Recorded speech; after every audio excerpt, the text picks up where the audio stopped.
Oi, eu sou Priscila, idealizadora desse canal, feito para mulheres típicas que se relacionam com homens atípicos. Hoje eu tenho ao fundo convidados especiais, os pedreiros da obra aqui do lado de casa, que pelo jeito entraram de vez nessa onda de empreendedorismo e não param nem para almoçar. Às vezes eu acho até que eles continuam a construção durante a noite também. Enfim.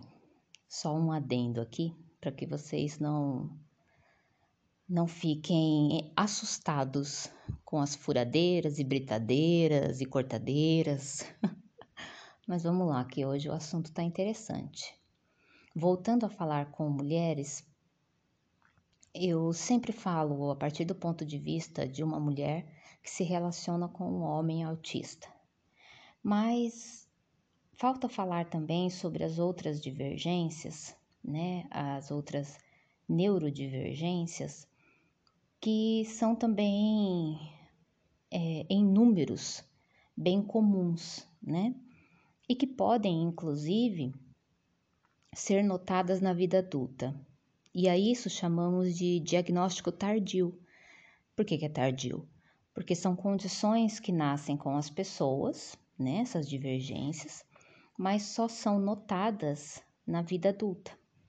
Então, muitas intervenções que poderiam ser feitas até para melhoria, né, desses indivíduos, não foram feitas. Mas na vida adulta a gente vai ver então algumas consequências disso, né?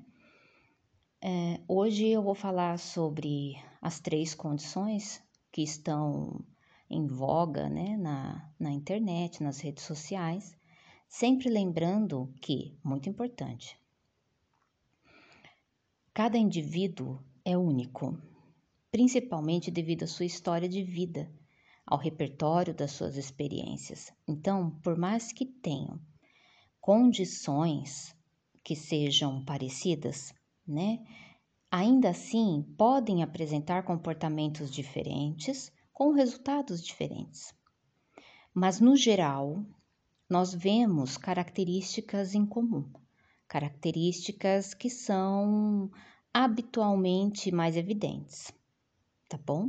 Então, levem isso em consideração. Então, eu vou dividir assim, como que é se relacionar com uma pessoa autista, uma pessoa TDAH e uma pessoa com altas habilidades de superdotação. Quando eu digo isso, significa que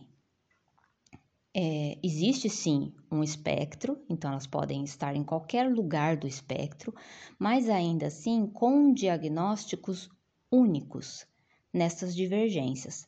Não estou falando de um diagnóstico diferencial, o que significa que uma divergência se converte com outra, elas interagem. Então, uma pessoa que tenha, por exemplo, autismo e TDAH juntas, elas podem ter ainda um outro comportamento, entende? E aí acaba ficando um pouco mais amplo e complexo esse conteúdo. Hoje eu vou me focar em neurodivergências que cumprem todos os elementos necessários para chegar ao laudo, né, ao diagnóstico de autismo, TDAH ou superdotação e altas habilidades, tá bom? Então, eu vou listar cada um deles no contexto do relacionamento romântico. Eu já tenho bastante conteúdo sobre autistas adultos se relacionando romanticamente, mas eu vou mais uma vez abordar isso. Então vamos lá. Um homem, né, autista, ao se relacionar com uma mulher típica, ou seja, ela não tem a mesma condição que ele, né? Ela não é neurodivergente. Ela pode notar as seguintes características. O autista, quando ele se identifica com alguém, ele também identifica quais são os papéis dele na vida dessa pessoa, romanticamente. Isso pode ser até mesmo um instinto de se encaixar, pode ter a ver sim, né, com uma pessoa que tentou se encaixar a vida inteira. Então, todos os sentidos dele, que já são mais sensíveis, acabam buscando por esse lugar dentro do relacionamento. Então, ele vai olhar para a vida da parceira dele e vai perceber em quais campos, em quais temas, em quais atividades ele pode ser prestativo. E aí presta atenção nessa palavra, tá? Ele vai se encaixar na vida da parceira por aquilo que ele pode prestar de conhecimentos, de soluções. Ele vai se encaixar a ponto de ser aquele que provê algo, né? A gente pode dar exemplos assim bem básicos, né? E isso eu já fiz em alguns outros conteúdos aqui do canal. Digamos que esse homem tenha a habilidade, por exemplo, de mexer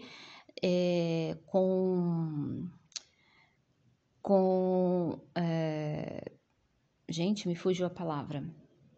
Mídias sociais, digamos. Ele tem essa habilidade. Então, ele tem uma facilidade, além de ter entendimento, porque geralmente, se é do gosto dele, ele acaba estudando mais sobre o assunto e ele se torna bom, realmente. Você entende? Que pelo fato dele se focar em um determinado tema e estudar sobre esse tema justamente porque ele gosta, ele acaba ficando bom. Este homem, ele não precisa ter superdotação e altas habilidades. É só o fato dele investir tempo num determinado assunto faz com que ele fique bom, né? Se ele não tiver nenhum outro problema, né, adjacente, nenhum problema para aprender, por exemplo, ele pode ficar muito bom naquilo que ele investe em aprender. Então, digamos que esse parceiro, ele tem um interesse, né, em mídias sociais, em ambientes virtuais, em códigos fonte, que seja, né, de determinados aplicativos e tudo mais, tá? Quando ele entra na vida dessa mulher, logo nos primeiros contatos, ele já capta o que os conhecimentos dele, tá, podem encaixar na vida dela. Então, vou dar um exemplo basicão, né, sempre tentando no basicão.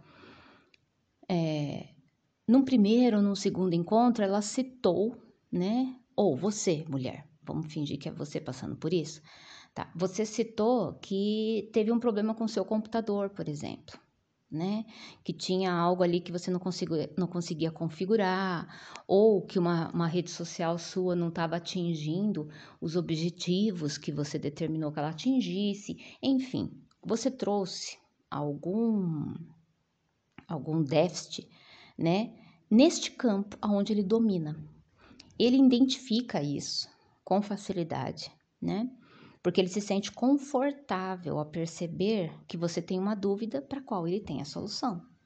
E a partir daí, ele se torna então aquele que proporciona essa solução. Então, se você trabalha em uma determinada área, né, aonde precisa dessas soluções, né, ligadas a esses ambientes virtuais, ele é a pessoa que vai estar sempre disposta, sempre te trazendo informações novas, sempre te oferecendo soluções. Ele gosta disso. E ele se liga a você por isso, pela forma como ele te presta estas soluções. É lógico que dentro de um relacionamento haverão outros temas, né, que ele possa ter habilidades para que te sirvam de alguma forma, né? Então, pode ser que além do ambiente virtual, ele também seja uma pessoa que cozinha muito bem. Pode ser também. Então, a partir do momento que ele passa, né, já num estágio do relacionamento, onde vocês estão mais próximos, ele passa a cozinhar, né, e percebe que para você, por exemplo, a atividade de cozinhar não é tão prazerosa, se depender de você, né, você acaba comendo fora ou pede alguma coisa em casa e tal. Então ele percebe que ele consegue prestar esse serviço, o que para ele é muito prazeroso também, porque ele gosta de cozinhar, tá? Então ele começa a a investigar, mas isso de uma forma muito automática, até inconsciente, tá? Quais são os pontos na sua vida onde existe um déficit e que ele pode ser prestativo? E ele se encaixa na sua vida a partir daí, tá? E aí ele vai oferecendo essas soluções e tal. O que pode machucar essa pessoa, né? E é por isso que ele é repetitivo, e ele é pontual, né? Você pode contar. Se ele é a pessoa que vai te oferecer solução em determinados temas, porque ele se mostrou pronto, prestativo para fazer isso, você não precisa se preocupar. Ele faz isso porque ele começa a definir o relacionamento, inclusive, por aquilo em que ele é competente, né? Aquilo para qual ele tem uma servidão, ele consegue prestar uma solução. E isso faz muito bem a ele. Ele fica muito chateado, ele inclusive perde o rumo, né? De quando este papel que ele assumiu, ele foi assumindo. Nem ele viu, hein? Mas ele foi assumindo, ele foi incorporando esse papel. Se de repente algo acontece que este papel é retirado dele. Então, digamos que em um certo momento da sua vida você precisa contratar uma empresa que tenha essas soluções para ambientes digitais.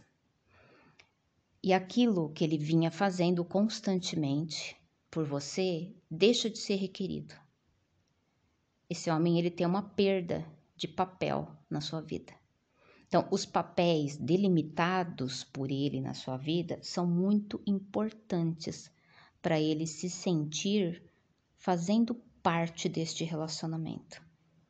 Então, os sentimentos expressados, aquilo que é feito de troca entre vocês, é lógico que é importante e que o alimenta, mas o que dá a ele segurança é o que ele pode fazer, que só depende dele. E é por isso que existe entre vocês uma conexão de uma boa dependência, não é uma dependência ruim, de uma boa dependência, onde você precisa de algo e ele te dá este algo. E ele fica completamente desestabilizado se esse algo é tirado dele. Então, se é aquele que fornece a solução em determinado campo e de repente você contrata uma empresa para fazer isso, ele fica muito frustrado, né? Se ele é o cara que cozinha, porque você não gosta de cozinhar, e de repente você começa a contratar uma marmitinha fitness, por exemplo, porque você mudou sua alimentação, você precisa disso e tal, e ele não vai se adequar. Por quê? Ele cozinha sim, mas ele cozinha do jeito dele, através da receita dele e tal. É maravilhoso para você, você está satisfeita, mas ainda assim você precisa de uma adaptação. Esta adaptação para ele é muito ruim, tá? Exige um grande esforço dele. A primeira coisa que ele vai pensar é que o que ele está fazendo não está certo. Ou então não era bom, né? Mesmo que você, né, consiga explicar que ainda assim existe ele vai respeitar, obviamente, a sua escolha e até mesmo se tiver um processo de saúde envolvido, mas não significa que ele esteja confortável com isso, né? Ele acaba se questionando o que ele deveria ter feito a mais, a menos, diferente, tá? E ele não consegue fazer diferente, porque ou é assim ou não é, né? Que é aqueles extremos que eu sempre falo da neurodivergência. Então, é algo que pode chatear bastante, pode desequilibrar, né, o que ele pensa sobre ele mesmo dentro do relacionamento e ele precisa estar sempre identificado com algum papel de provedor. Esse é o caso do autista.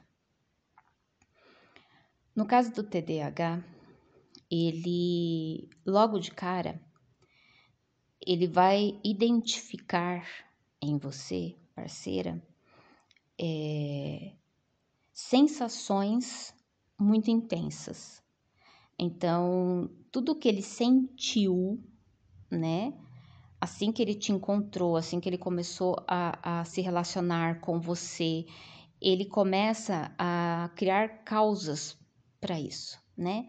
Então, por exemplo, se ele estava muito feliz no dia, se foi uma alegria, vocês se conheceram em um momento muito feliz. Pode ser um evento, por exemplo, uma festa, ou pode ser um encontro que tenha trazido uma sensação muito boa. E essa sensação muito boa, ele vai associar aquilo que o relacionamento pode trazer a ele. Então, se vocês se encontraram em um momento festivo, por exemplo, não que TDAH sejam só festa, hein?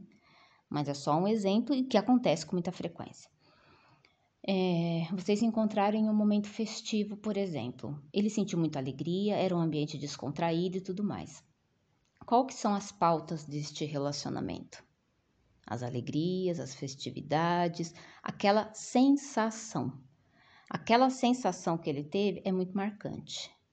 Então, o que acontece é que ele acaba buscando a mesma sensação várias vezes, né? E os relacionamentos, eles têm nuances, né? O relacionamento, ele tem humores, né? Que variam, não só de dia para dia, como de hora para hora também. E talvez isso seja um empecilho para ele.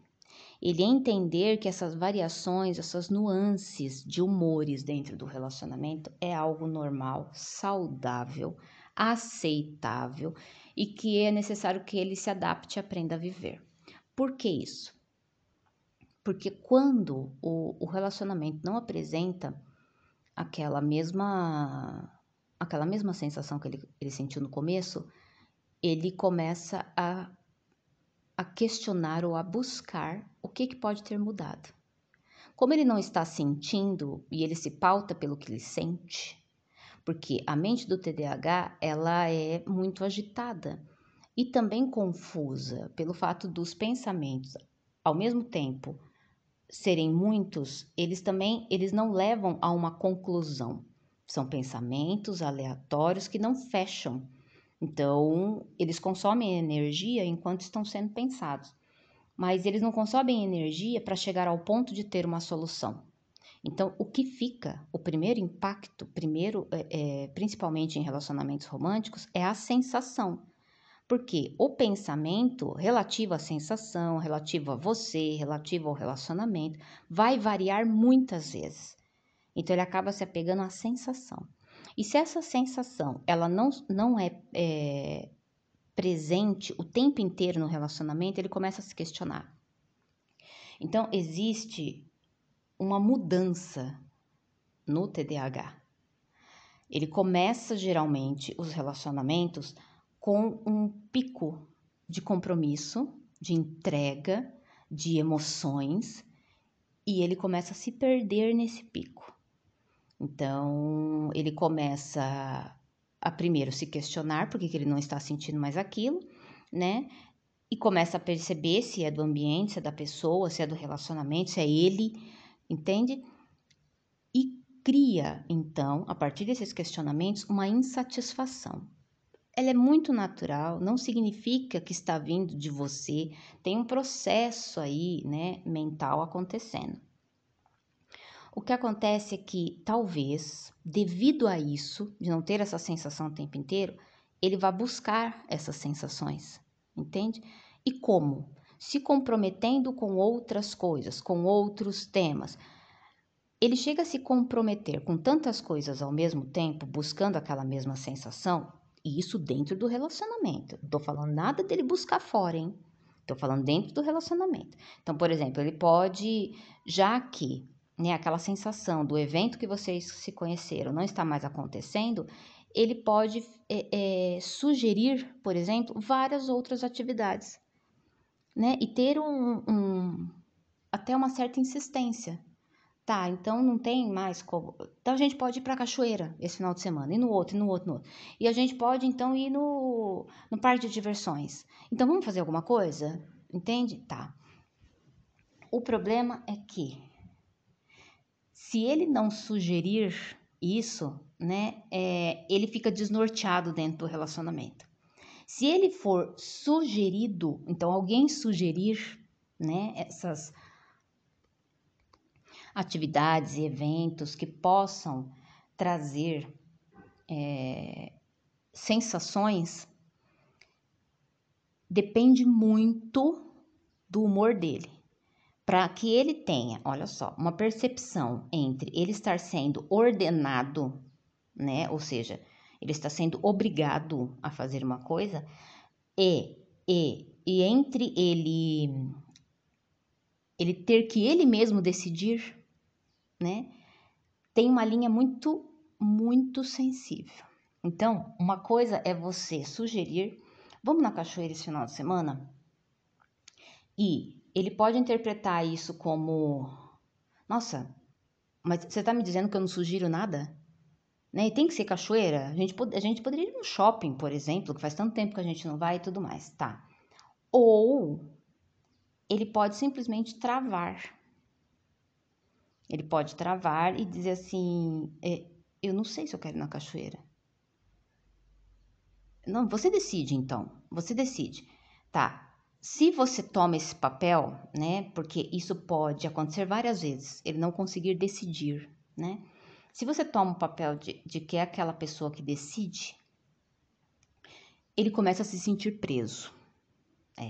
Então, se é só você que decide, por quê? Porque ele se retirou do papel de decisão, tá? Ele se sente preso. Então, só você decide, só você dá as sugestões, só você dá as opiniões. Mas isso tudo é uma confusão que ele cria quando, na verdade, ele mesmo não sabe o que quer, né? E ele não sabe que pode ter várias outras sensações que ele não experimentou ainda e que podem satisfazê-lo. O problema é o quanto de oportunidade ele se dá de viver essas novas sensações para entender que existem outras sensações, entende? Então, ele acaba só tendo uma busca constante, na maioria das vezes sem chegar até o final, que é para trazer a recompensa da sensação, e ao mesmo tempo ele quer ser direcionado inconscientemente, né? Porque ele não consegue decidir, e essa postura faz com que ele seja direcionado na prática, fisicamente, alguém assume esse papel e o direciona, mas ele também sente a frustração por não ser ele, né, a participar ativamente desse relacionamento. Então, é algo que pode dar muitas divergências entre o casal, porque a postura dele relativo ao relacionamento pode mudar com muita frequência, justamente porque ele busca a sensação e não se dá a oportunidade de encontrar sensações novas em lugares novos, entende? Até porque ele também se sente cansado das tentativas, mas não é fácil para ele admitir, porque ele precisa da sensação, né? Mas ao mesmo tempo, tantas tentativas e muitas delas frustradas fazem com que ele se canse muito rápido. Então, ao cansar, né? Quando ele cansa, ao se cansar, ele também começa a,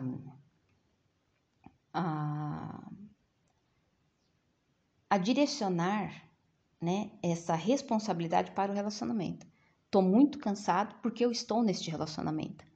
E não é eu estou muito cansado porque eu não sei o que eu quero. Ou o que eu quero não vem através dos meios que eu conheço, entende? Então dá esta confusão, sim, né? O legal do TDAH no relacionamento é que quando, né, o humor dele está bem, ele é uma ótima companhia, né, para poder acompanhar nesses eventos, nessas atividades, inclusive dentro de casa, contanto que as tarefas e atividades que sejam dadas a ele sejam tarefas de curto prazo, de um cumprimento, né, ou seja, que elas sejam cumpridas, sejam tarefas que elas sejam cumpridas rapidamente, ele já possa entregar o resultado, né? Ao mesmo tempo que talvez, dependendo de em que lugar do espectro ele estiver, é necessário que tenha um acompanhamento, dessas tarefas, né? Então, saber se ele já fez, se ele fez dentro do tempo necessário, saber se o resultado foi bom logo de cara, até que ele assuma essas atividades como algo que também pode trazer prazer para ele, porque tem uma sensação boa na recompensa de trabalho, de tarefa realizada, né? Mas para isso ele tem que testar, para que ele saiba que ele está fazendo algo que traz essa sensação boa para ele. Mas infelizmente tem essas dicas, né?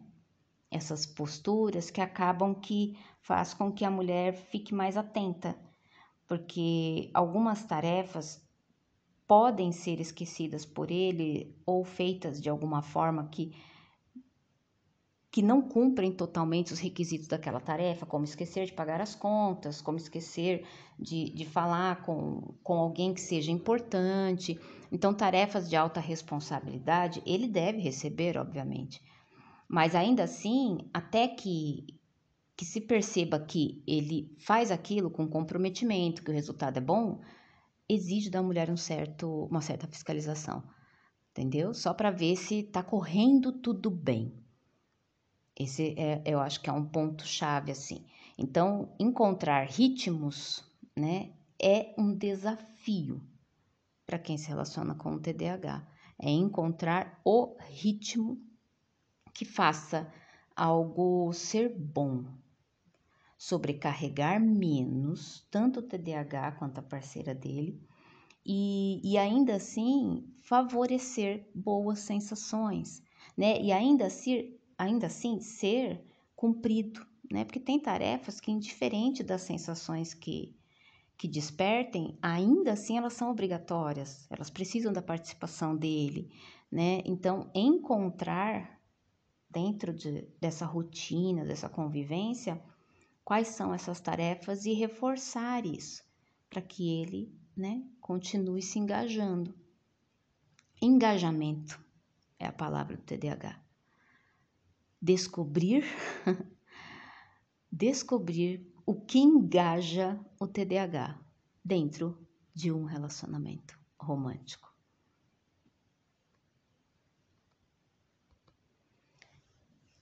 E um superdotado e altas habilidades em um relacionamento amoroso. Vamos lá. Conversas profundas e que querem chegar a uma conclusão. Sempre colocando os pingos nos is e verificando todas as formas que poderiam melhorar ou identificar pontos de melhora. Então, a apresentação deste homem, né, superdotado e com altas habilidades, ao conhecer uma mulher, é saber, primeiro, se ele tem uma reciprocidade nesse ritmo, né, de conversas profundas, se ele é bem-vindo, né, quando ele faz os seus apontamentos, que tem perspectivas diferentes, né, então ele pode ter ideias que são muito diferentes sobre assuntos rotineiros. E ele vai reparar se ele é admirado por isso, se ele é julgado por isso, porque em muitos momentos, sim, ele pode ser aquele que é encarado como sendo do contra, como o diferentão, mas ele também pode ser encarado como aquele que pensa diferente da maioria. E ele vai analisar se isso é um diferencial positivo no relacionamento ou não.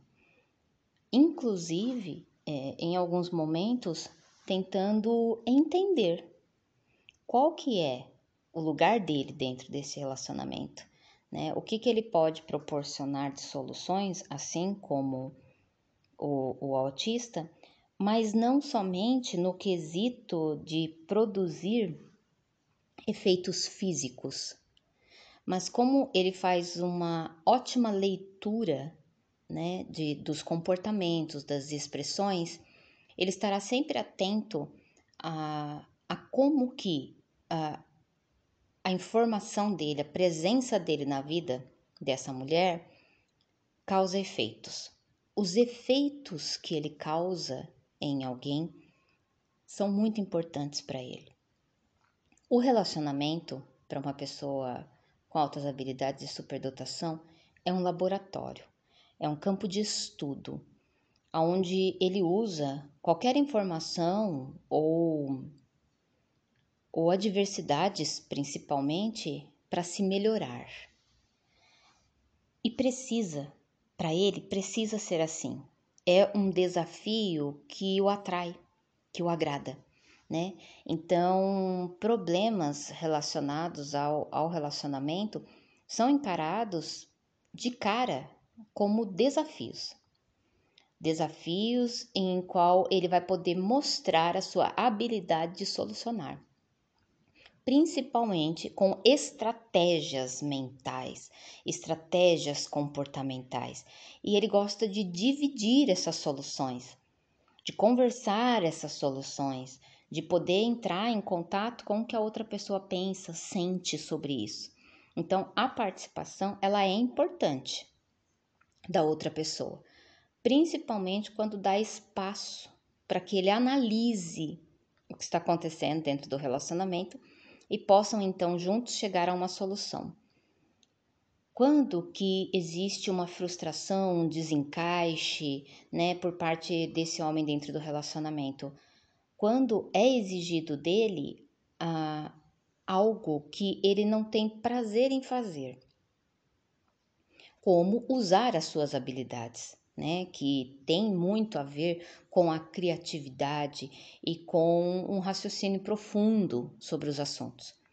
Então, se para a pessoa que está com ele, né, para a mulher que está com ele, o mais importante é que ele se comporte como um cavalheiro, né, com romantismos e tudo mais, ele pode sim, né, escolher fazer isso, mas ainda assim ele vai precisar de vínculos de desafio, né, vínculos aonde ele possa usar toda essa mentalidade complexa que ele tem para entender as situações.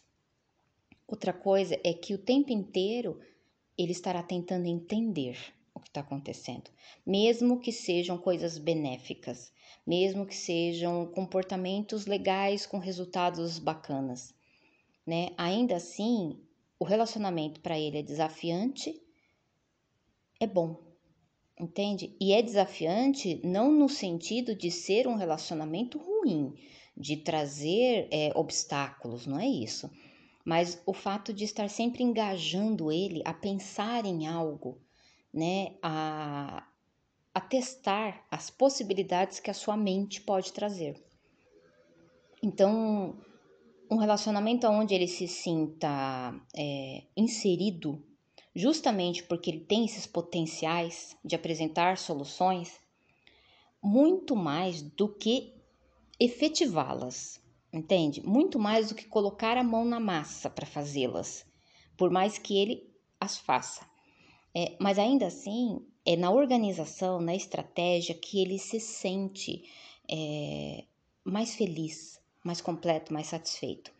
Então, se as demonstrações de amor, de comprometimento, elas precisarem ser muito mais concretas, como no caso das pessoas autistas, esse é o desejo, né? Ele quer apresentar concretude, materializações.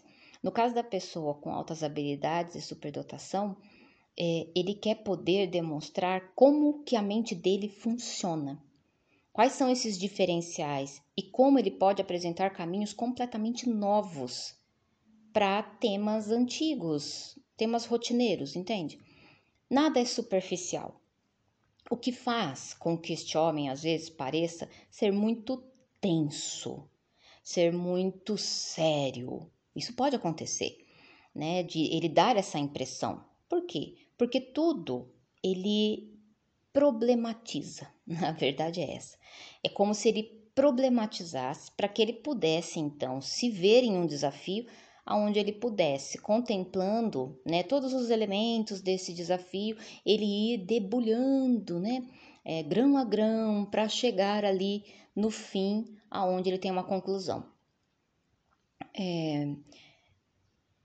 É o tipo de pessoa que vai sim buscar o que agrada a parceira, né? O que faz com que ela se sinta feliz e satisfeita, mas vai estar sempre de olho também naquilo que o satisfaz, né? É uma pessoa que tem necessidade extrema de ser enxergada, de ser vista, e não porque ele é superdotado e tem altas habilidades, mas porque confundem, né, ele com algo que é só mental. Então, ele tem boas ideias, ele é criativo, ele soluciona, ele pode ser uma pessoa com muito conteúdo de informações para poder compartilhar, dividir, mas ele tem desejos, ele tem perspectivas, ele tem detalhes. Então, ele quer ser enxergado, ele tem essa necessidade da intensidade, de que alguém, né, consiga ver através dele. Por quê? Porque é o que ele faz. Ele está o tempo inteiro vendo, né, buscando através das expressões, através daquilo que é dito, o que está por trás de por trás de por trás. Ele está sempre assim, né, buscando o que está por trás do por trás do por trás. E o desejo dele é que alguém tenha esse mesmo investimento nele. Entende? Esse mesmo investimento. Então, as chances dessa pessoa não se sentir sendo priorizada são bem grandes, mulher. Então, é um relacionamento que também é pautado aí nas suas particularidades, né? Deixar essa pessoa de fora, né, de alguns compromissos da sua vida, de algumas coisas da sua rotina, é também algo que pode frustrá-lo, né? E não porque ele queira participar de tudo de uma forma a te sufocar, mas é porque ele gosta de ser desafiado, e para ser desafiado ele precisa de muitas informações, né? Então, se algo ocorre com você, mulher, que ele não tenha informações suficientes, faz com que ele busque, entende? É como se ele estivesse tentando interpretar sinais o tempo inteiro. Isso pode ser, sim, sufocante, isso pode ser, sim, interpretado de uma forma errônea, né? Mas ainda assim, é como ele demonstra interesse, né? Saber dos detalhes, o saber, a vontade de saber, entende? E o saber dele, ele não está só em colher de você informações que você fala, é colher de você também a forma como você se expressa, a forma como você respira, como você cheira, como você age, como você se comporta. Se ele tiver um relacionamento que pareça, né, que se aproxime muito do que é um laboratório, para que ele mesmo, né, se mantenha engajado e sempre aprendendo algo, né, sobre você, mas que faz uma mudança nele, né, que faz com que ele use todo esse compartimento mental que ele tem, é algo que vai fazer com que ele se interesse grandemente, né, pelo relacionamento. Por outro lado, essa pessoa ela tem uma grande dificuldade em se relacionar com pessoas que precisam de mais privacidade, com pessoas que não gostam, né, de se abrir tanto ou que se sentem invadidas, né, por serem lidas, esse tipo de coisa. Isso pode sim causar um problema tanto de comunicação, e a comunicação com o superdotado, ela não é feita só verbalmente, né? No caso de pessoas autistas, a comunicação verbal é extremamente importante. Clara, assertiva, lembra? Pontual. No caso de pessoas com TDAH, a informação precisa ser curta, direto ao ponto e com direcionamento. Entende? Com direcionamento, mas com o cuidado de não parecer uma ordem. Tem todos esses, né, esses preâmbulos aí. Agora, no caso da pessoa superdotada, ele vai ter acesso às informações, você falando ou não. Porque a mente dele está direcionada para fazer isso, para captar tudo que tem no ambiente, tudo que te rodeia, tudo que é importante para você. Então, é uma pessoa que tem uma ficha tua interna dentro da cabeça dele, onde ele só vai a cada dia que passa aumentando, né, as informações. Então, vira um modo de estudo. E se você é a pessoa que se sente invadida com esse tipo de comportamento, você pode apresentar algumas reticências, né? Você pode falar, opa, pera um pouquinho, tá invadindo meu espaço e tudo mais. E ele pode se frustrar com isso. Por quê? Não é porque ele está analisando, é que ele vai ter algum comportamento, né? Eu tinha um amigo que me disse assim uma vez, todo mundo estava ingerindo álcool, né, num determinado evento, e eu atualmente não bebo álcool, né, já faz alguns anos, inclusive, 18 anos, que eu não bebo álcool. E um amigo falou assim, a sua cerveja é análise de comportamento, né, Priscila? Né, vira meio que um vício mesmo. A análise, né, das pessoas, das situações, é viciante. E isso não significa que algum comportamento será aplicado. Não significa. Mas ainda assim, a análise, ela é algo até meio que, além de ser viciante, é algo que a gente não consegue interromper. Ela acontece, é natural, o nosso cérebro já está preparado para isso. Mas pode ser mal recebido por nossos parceiros, né? Então, se você, mulher, está se relacionando com um parceiro, um homem, né, que tenha esses comportamentos, você pode, inclusive, avisá-lo, né? Eu gostaria de me sentir um pouco mais espontânea com você, sem achar que você está me analisando o tempo inteiro. Porque a gente acaba entendendo que essa análise, né, que ele está fazendo e ele faz o tempo inteiro, é para um determinado fim. E que esse fim vai ser o julgamento. E que esse fim pode calhar em algo que tenha um feedback negativo, né? Ah, eu reparei que você sempre faz assim, assim, assado, né? Como se ele pudesse falar isso. E não é por isso, entende? Todo esse recolhimento de informações que ele faz é um suprimento interno dele.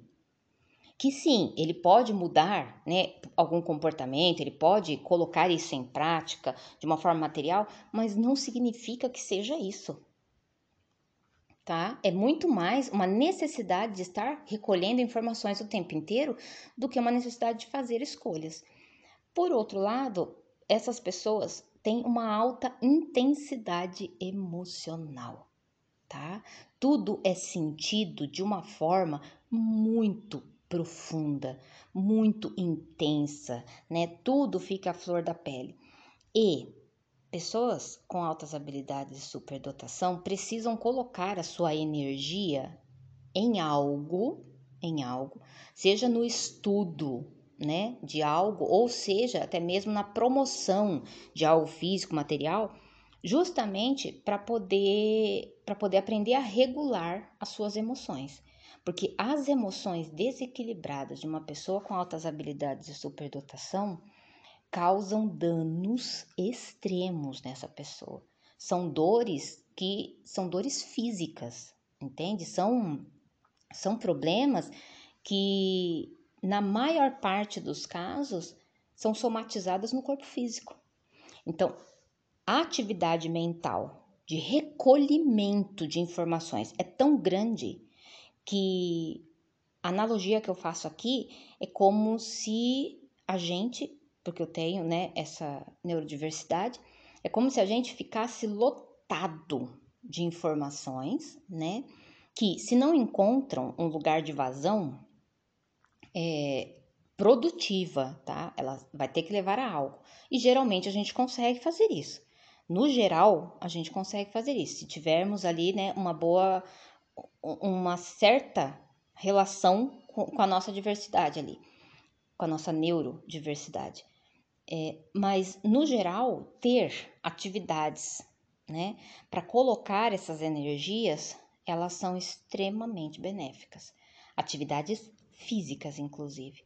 Então, essa pessoa é uma ótima companhia, né, para atividades físicas, né, atividades que gerem movimento. E não só movimentos como caminhada, escalada, corrida, não são movimentos somente, entende, nesse sentido de exercício físico, não é isso. É movimento onde as informações ao redor, elas cheguem e possam ser processadas, ao invés de ficar parado. E por que isso? Porque uma pessoa com altas habilidades de superdotação, quando ela está parada, ela não recebe desafios naturais, entende? Então não tem nada se movimentando ao seu redor, né? Ao redor dele, deste homem. O que ele vai fazer? Como ele precisa de desafios, ele vai problematizar as situações. E isso é muito chato, tá? Quando ele está em movimento, a própria vida acaba sendo um desafio para que ele esteja incorporando informações o tempo inteiro e para que ele esteja ali se sentindo satisfeito em incorporar essas informações. Existe sim uma sensibilidade, né, nos sentidos dessa pessoa, então quer dizer, não é qualquer lugar que será benéfico para ele. Então pode ser que este homem, em uma rave, não se sinta, não se sinta sendo desafiado, né, e tal. Mas pode ser que se ele estiver em um outro evento, mesmo que seja com muitas pessoas e tal, ele se sinta melhor. Então, assim que ele descobre quais são os eventos, né, que na sua companhia ele se sente bem, esses eventos na companhia dele se tornarão muito satisfatórios, entende? Pela companhia dele, pelas observações dele, né? O quanto que ele pode contribuir para que as atividades no geral sejam muito satisfatórias. Falando de atividades na rotina, né, dentro de um relacionamento já estabelecido e tal, responsabilidades, né, dadas a este homem superdotado são praticamente algo que ele tem como obrigação. Então, ele pega isso como uma obrigação, ele tem a necessidade de oferecer soluções. Então, muitas vezes pode parecer que ele está sobrecarregado, porque aquilo faz parte das obrigações dele. Mas, ainda assim, isso não deve ser retirado dele, porque é uma forma também dele dispersar a energia mental. É tentando resolver aquilo, é sendo responsável por determinados assuntos, o que dentro de uma vida a dois pode ser muito benéfico, né? Então é você dar uma responsabilidade a ele e ter certeza que ele fará de tudo para cumpri-la e cumpri-la, inclusive, da melhor forma possível. Outra coisa muito boa dentro de um relacionamento com superdotado é que ele é altamente claro no que ele quer e no que ele não quer, né? Por quê? Ele gosta, né, de estar sempre aprofundando os assuntos. Mas tem um grande problema quando ele está muito intensificado de emoções. Porque ele sabe identificar as emoções, mas a forma dele elaborar as emoções é expressando.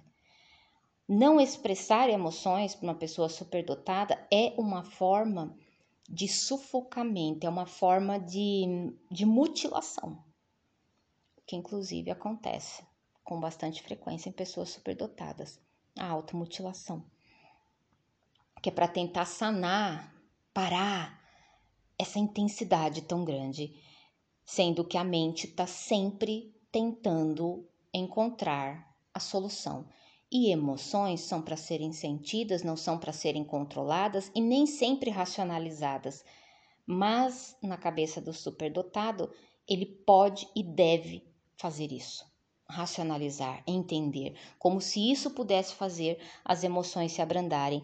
E não é o que acontece, porque não é o que acontece com ninguém, né? As emoções, elas serão sentidas até que elas deixem de fazer aquele efeito no organismo e elas por si só vão se dissolvendo. Mas quanto mais se foca, né, naquelas sensações, a tendência é que a sensação aumente, né? Porque todas as outras sensações deixam de ser prioridade, aquela sensação está em evidência. E colocar assuntos em evidência, principalmente quando eles estão recheados de emoções fortes, é algo que o superdotado faz com muita frequência. É ruim para ele, o sobrecarrega. E talvez ele precise de momentos a só, até para poder se reequilibrar.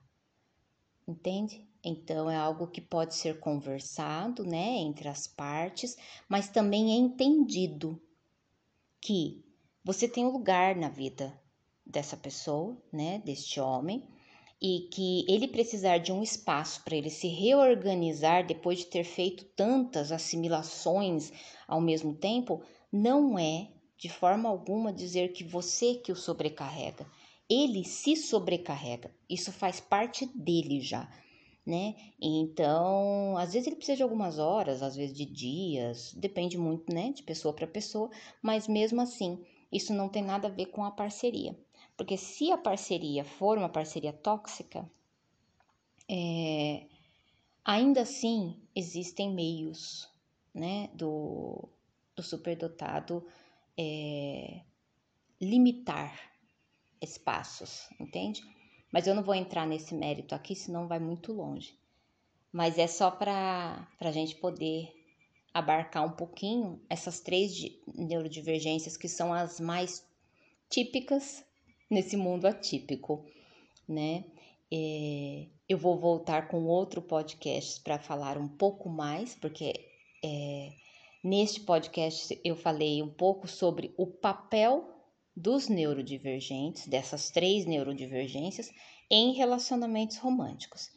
Mas ainda assim, tem formas, né, de mulheres típicas interagirem com essas pessoas que são até mais profundas, né, que são até mais detalhadas, que a gente pode abrir um pouco mais. Então, eu percebo que seria bom a gente retornar nisso em algum momento. E aí, eu até vou nomear esse podcast, caso ele tenha essa continuidade que eu estou desejando, com o mesmo nome, a mesma identificação desse aqui, só que episódio 2, alguma coisa assim. E aí vocês vão saber que tem ligação entre um episódio e outro. Eu sei que em podcast a informação ela precisa ser mais atenta, né? Porque daí você precisa, já que você não está enxergando a outra pessoa falando, você precisa ficar mais atenta ao que você está ouvindo.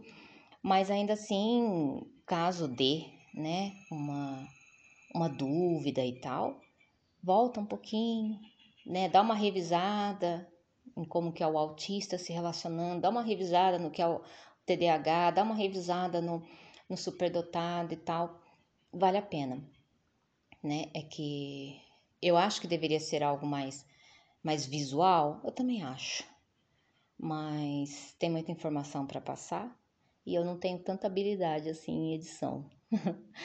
Então vamos que vamos. Vamos fazer dar certo do jeito que tem por aqui, tá bom? Até a próxima.